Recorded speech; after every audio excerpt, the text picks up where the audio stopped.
Assalamu alaikum. Welcome to this special episode of Talking Point. Today in our studio we have Dr. Charles Tannock, an MEP from London. He represents London and he looks after the affairs, foreign affairs and human rights. And welcome to the show, Dr. Charles. Thank you, Neaz. It has been a busy day for you. You have traveled from Brussels to London and you were at the House of Commons today for the whole day and you made time for us. Thank you very much. It's an honor and a pleasure. My pleasure to be here, and it's my first interview on NTV television.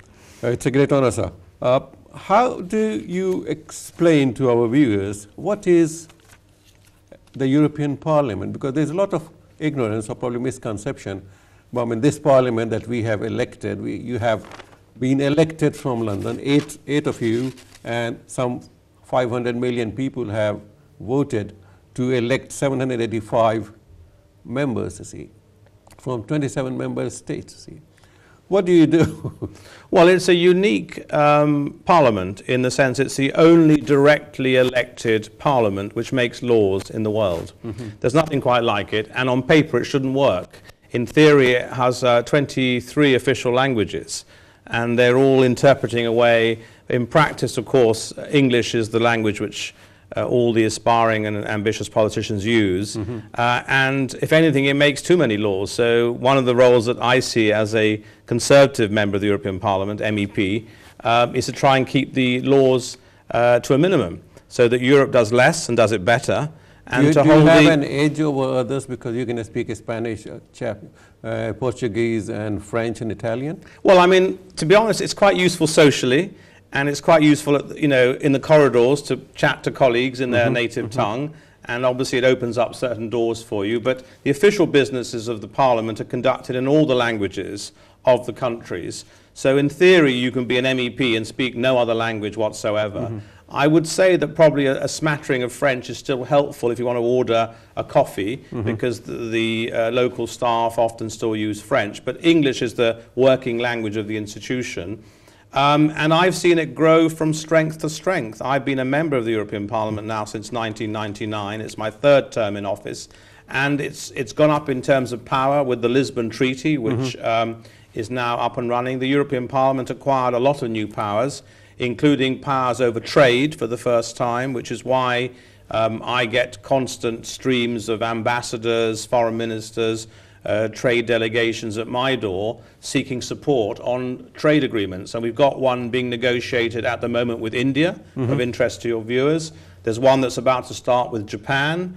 There are free trade agreements with countries like Colombia and Peru. And so this is an area where the Parliament's gained real power for the first time. You have agreements with Bangladesh too, but that we have, but those predate, and they're not a free trade agreement. They are kind of cooperation agreements, and they're really to do with allowing access of Bangladeshi goods. It's more of an asymmetric one, so the Bangladeshi goods can come our ways that we can't export in the same way. A free trade agreement would be flows of goods and services both ways without any restrictions. I don't think Bangladesh has quite got to that stage yet. Because we will. Hopefully you will, because I'm a strong believer not only global free trade and between EU and other blocs, but of course regional integration. I think that the way forward in South Asia is for the South Asia. How do you manage being in the two bases, like from Brussels to Strasburg and back to Brussels again? Well, Strasburg is a bit of a nonsense. MEPs from all parties in the United Kingdom are opposed to Strasburg. We were in Strasburg last week, and it was the first time ever that we managed to put two sessions together in 1 week. So we had an extended week ending on Friday. Normally it ends on Thursday with two sessions. The French were very angry about this. They're appealing against it to the European Court of Justice, but it was a British Conservative MEP, Ashley Fox, who changed the calendar of the Parliament and insisted on having two sessions, so we only do 11 rather than 12. And the idea is to reduce the Strasbourg presence because it is a complete waste of money. It costs about 200 million euros a year extra, awful lot of pollution from all the lorries going backwards and forwards with all the trunks with our goods and our files. It hasn't got a good airport, and it really makes no sense. It's all about the historic peace agreement between France and Germany. Strasburg was a city of peace and reconciling the two countries. But already you see there are generations born who can't remember the Second World War. There are countries in the European Union who were never part of the Second World War. So we have to move on. So we have a very strong campaign to have one seat for the Parliament in Brussels, where all the other institutions, the Council of Ministers and the Commission are based. That's our ambition as British MEPs. As an MEP, you have to travel a lot. Absolutely. I mean, I have to go backwards and forwards to Brussels. Strasbourg, Brussels, and then back to London. Your constituency, wherever that is. In my case, London, I'm very privileged. 2 hours. I mean, it took me, I was in Brussels this morning, 1 hour, 55 minutes, and I was in central London. I'm lucky I represent London. My colleagues who represent Scotland have to fly, or Northern Ireland. They have to change often planes in Paris or at Heathrow or whatever. So London MEPs are particularly lucky because there is a direct, fast Eurostar going through the Channel Tunnel. In less than 2 hours, you are city to city. And I always say, actually, an MEP for London is more privileged than, say, a member of the National Parliament for Manchester or Scotland, because the trains are very crowded, Eurostar is very comfortable, and to be frank, for the time being, we still go in business class, but that will probably be taken away from us fairly soon, I suspect, as part of the cuts and the austerity measures. Going back to life before MEP, you are a doctor, a psychiatrist, and you have been lecturing. You were a senior lecturer at University College Hospital. You were also involved in writing about anxiety syndrome and other related diseases. How did you manage to break into politics? It was quite a shift. A lot of people think I was somewhat unwise to leave a very safe and secure profession.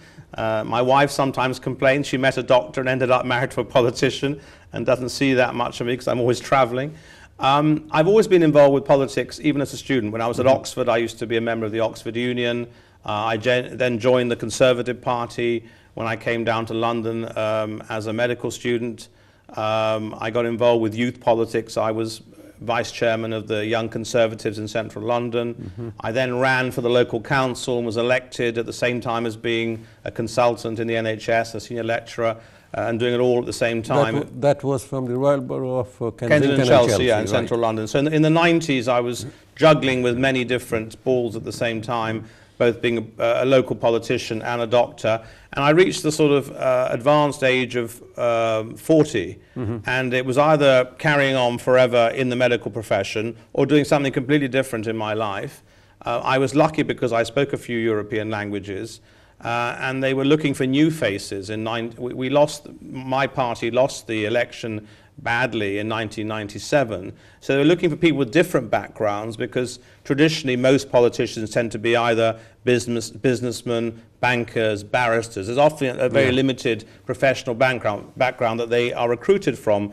And doctors were very few and far between in all political parties in this country in particular. So I tried my luck for the European selection in 1998. And to my astonishment, I was selected near the top of the list, number 2 for London. I've never looked back. It's been a great honor and a great privilege, and it's been a fascinating job, because there's no other job quite like it as a politician, where one day you could be knocking at the door around here, say in the East End of London, talking to a housewife about the problems in her local community, what's happening with transport, health, education, policing, and then the next day I could be receiving or meeting a prime minister, as I have met, for instance, both Khaleda Zia and Sheikh Hasina when she visited this country. So it's a remarkably varied and diverse a job, being an elected politician, and there's never a dull day. And I've carved out an interest, and I am the spokesman on foreign affairs and human rights. And of course the European Parliament again has grown in terms of its powers and influence in this area over the decade that I've been a member of it. You have also had the opportunity to go to Bangladesh during the last elections as an observer. What were your impressions when you went there? Well, I tell you what, I mean, I didn't know what to expect, because although I had been interested in Bangladesh because I was one of the founders of the Conservative Friends of Bangladesh, and I'd met many of my Bangladeshi constituents in London, I'd never been to Bangladesh. and I led a team of 4 MEPs as observers for the last parliamentary elections around Christmas time. And I was absolutely fascinated by what I saw, the sophistication and depth of the culture, and most importantly for me as an election observer was the degree of fondness and appreciation of democracy. How important the elections were. People were queuing up to vote, which in this country the turnouts are going down every year, every election, you know, from being sort of 80 or 90% 50 years ago, they're down to 60% for national elections, only 35 for European elections. Well, why is that happening in this country? Because we are taking it for granted, whereas I think in many countries, like, you know, for instance, Bangladesh, the right to throw out a government is something which people regard as a huge privilege and something which they've fought for and something which they really appreciate and cherish. And I really like that. And I also made an interesting observation, which I remember saying to your press at the time, in Bangladesh. You wrote an article, Reviving Muslim Democracy. Yeah, I mean, I've been a huge supporter of Bangladesh as one of the most progressive, modern, secular powers in the Islamic world, where women, you know, have an education, where, you know, there is active and there's no gender bias. No gender bias, and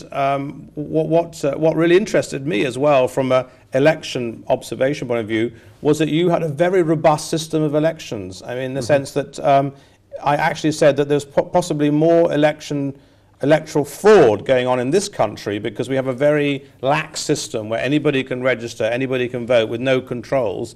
In Bangladesh, it was a very strict system. People went in to the polling station. Now they have an ID. They had an ID. They had a photographic ID against every name. It was a very, very fair, very rigorously policed system. And people were queuing up to vote, and people were really excited about the election, and they really felt they were participating in their civic duty. Whereas, sadly, in this country, less and less people are getting involved with politics, less and less people want to vote. And I think that's very dangerous, particularly in this country where you might get extremist parties with motivated people who will fill that vacuum if we're not careful. Right. You wrote Bangladesh is a country with human potential, but that potential can only be realized by making poor people's needs, which Islam around the world have previously made their own political territory. The new government's top priority is to fulfill the needs of the poor people. Your involvement with the Bangladeshis and the Bangladeshi government, do you think that we have been able to achieve in these last 4 or 5 years? I mean, you know, I think that Bangladesh has had quite successful, in spite of all the world global austerity credit crunch in 2008, Bangladesh has managed to carry on with a 6 to 8% growth rate. Okay, from a very low base. But, you know, you are now part of the next series of countries in Bangladesh which will be regarded as great investment opportunities. And I was very pleased to hear and read about the fact that Begum Khaleda Zia has just been to India and been well received and has relaxed some of the traditional hostility of the BNP towards India, because I do think that the way ahead for Bangladesh is to have better relations with its giant neighbor. India is a country which we all take very seriously. It's one of the great emerging powers, a democracy, and you know, a global economic powerhouse. And Bangladesh cannot afford to be divorced from that market and that trade opportunity. On this positive note, we'll take a break, and then we'll come back and talk about how we can better our relations with our neighbors in South Asia. Don't go away. We'll be back soon.